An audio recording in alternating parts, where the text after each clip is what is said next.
اعوذ باللہ من الشیطان الرجیم بسم اللہ الرحمن الرحیم۔ مشرق وسطی میں جاری حالیہ کشیدگی کے پیش نظر دعا کی تحریک۔ روزنامہ الفضل انٹرنیشنل، سوموار 16 اکتوبر 2023۔ اسلام آباد، ٹلفورڈ، 13 اکتوبر 2023۔ امیر المومنین حضرت مرزا مسرور احمد خلیفۃ المسیح الخامس ایدہ اللہ تعالی بنصر عزیز نے اپنے خطبہ جمعہ فرمودہ 13 اکتوبر 2023 میں دنیا کے موجودہ حالات، حماس اور اسرائیل کے درمیان جاری حالیہ کشیدگی کی وجہ سے پیدا ہونے والی خطرناک صورتحال اور مظلومین کے لیے خصوصی دعاؤں کی تحریک فرمائی۔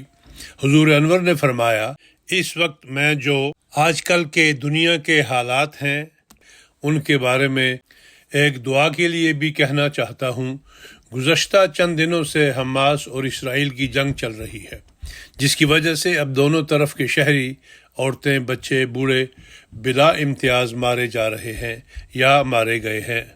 اسلام تو جنگی حالات میں بھی عورتوں، بچوں اور کسی طرح بھی جنگ میں حصہ نہ لینے والوں کے قتل کی اجازت نہیں دیتا، اور اس بات کی آن حضرت صلی اللہ علیہ وسلم نے بڑی سختی سے ہدایت بھی فرمائی ہے۔ دنیا یہ کہہ رہی ہے اور حقائق بھی کچھ ایسے ہیں کہ اس جنگ میں پہل حماس نے کی اور اسرائیلی شہریوں کے بلا امتیاز قتل کے مرتکب ہوئے۔ قطع نظر اس کے کہ اسرائیلی فوج اس طرح پہلے کتنے معصوم فلسطینیوں کو قتل کرتی رہی ہے، مسلمانوں کو بہرحال اسلامی تعلیم کے مطابق عمل کرنا چاہیے۔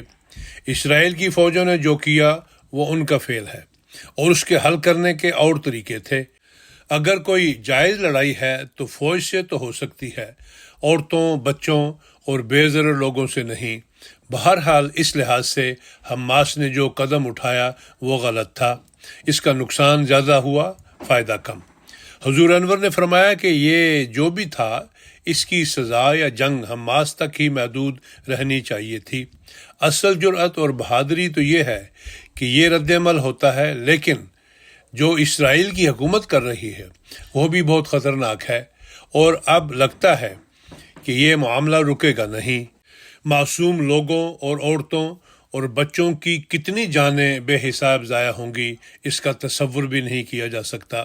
اسرائیلی حکومت کا تو یہ اعلان تھا کہ ہم غزہ کو بالکل مٹا دیں گے، اور اس کے لیے انہوں نے بے شمار بے تحاشا بمبارمنٹ کی، راکھ کا ڈھیر ہی کر دیا شہر کو۔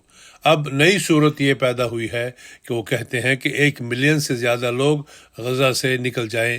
کچھ اس میں سے نکلنے شروع بھی ہو گئے ہیں۔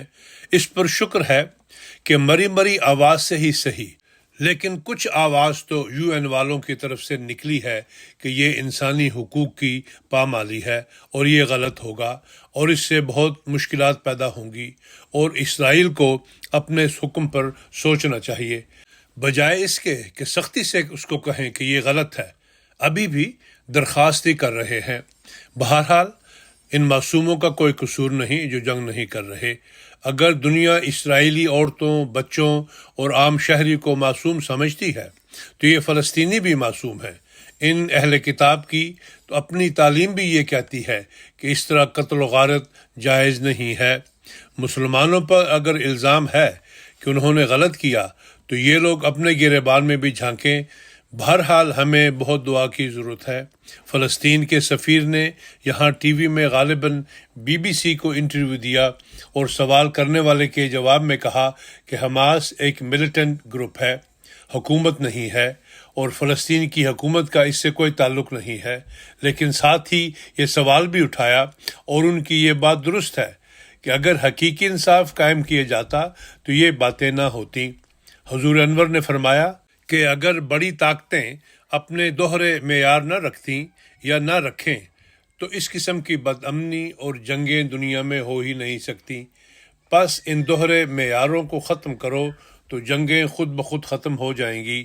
یہی باتیں میں اسلام کی تعلیم کی روشنی میں ایک عرصہ سے کہہ رہا ہوں، لیکن سامنے تو یہ کہتے ہیں ٹھیک ہے، لیکن عمل کرنے کو تیار نہیں ہیں۔ اب تمام بڑی طاقتیں یا مغربی طاقتیں انصاف کو ایک طرف کر کے فلسطینیوں پر سختی کے لیے اکٹھی ہو رہی ہیں اور ہر طرف سے فوجوں کے بھجوانے کی باتیں ہو رہی ہیں اور مظلوموں کی تصویریں دکھائی جاتی ہیں کہ اس طرح ظلم ہو رہا ہے، اس طرح ہو رہا ہے۔ میڈیا میں غلط رپورٹیں دکھائی جاتی ہیں۔ ایک دن یہ خبر آئی کہ اسرائیلی عورتوں اور بچوں کا یہ حشر ہو رہا ہے، ان کی یہ بری حالت ہو رہی ہے۔ اگلے دن پتہ چلتا ہے کہ وہ اسرائیلی نہیں، وہ تو فلسطینی تھے، لیکن اس کی میڈیا میں کوئی معذرت نہیں ہوتی اور کوئی ہمدردی کا لفظ ان کے لیے نہیں کہا جاتا۔ یہ لوگ جس کی لاٹھی اس کی بھینس پر عمل کرتے ہیں، جن کے ہاتھ میں دنیا کی معیشت ہے، ان کے آگے ہی انہوں نے جھکنا ہے۔ اگر جائزہ لیا جائے تو لگتا ہے کہ بڑی طاقتیں جنگ کو ٹھنڈا کرنے کے بجائے اسے بھڑکانے پر تلی ہوئی ہیں۔ یہ لوگ جنگ ختم نہیں کرنا چاہتے۔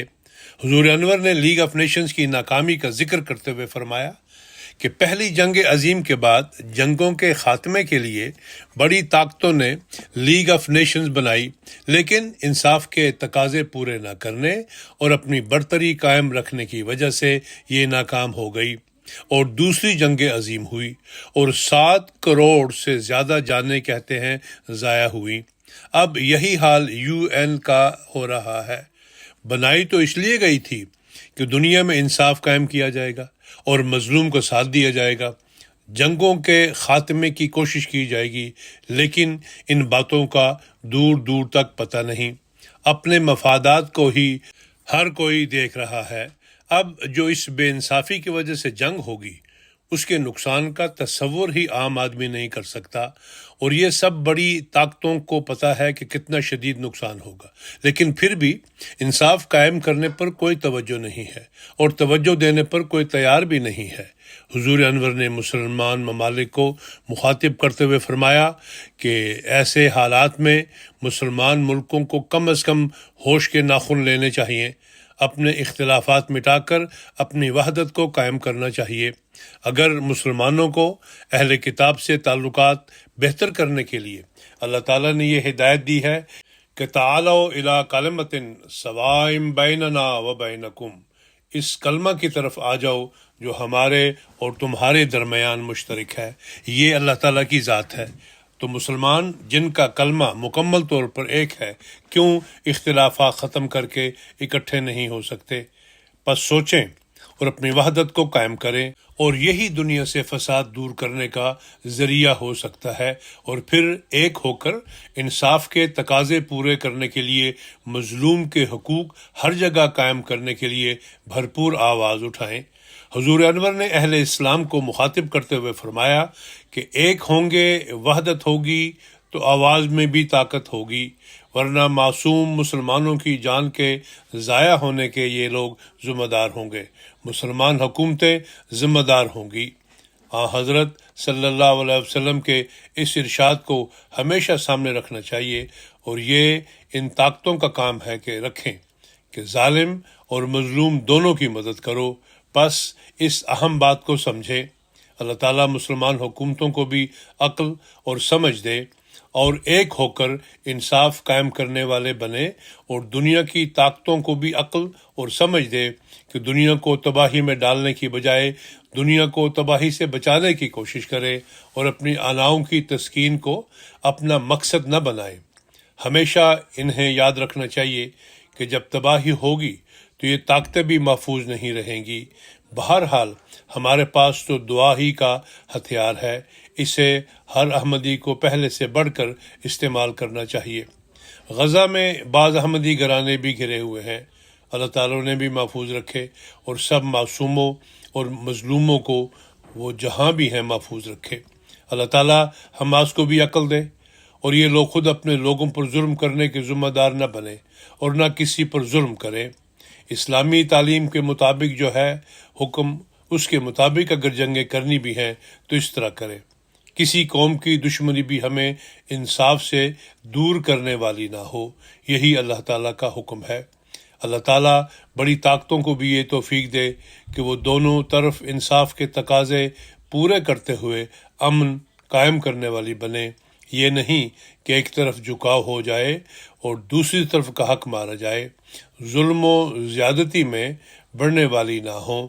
اللہ تعالیٰ کرے کہ ہم دنیا میں امن و سلامتی دیکھنے والے ہوں۔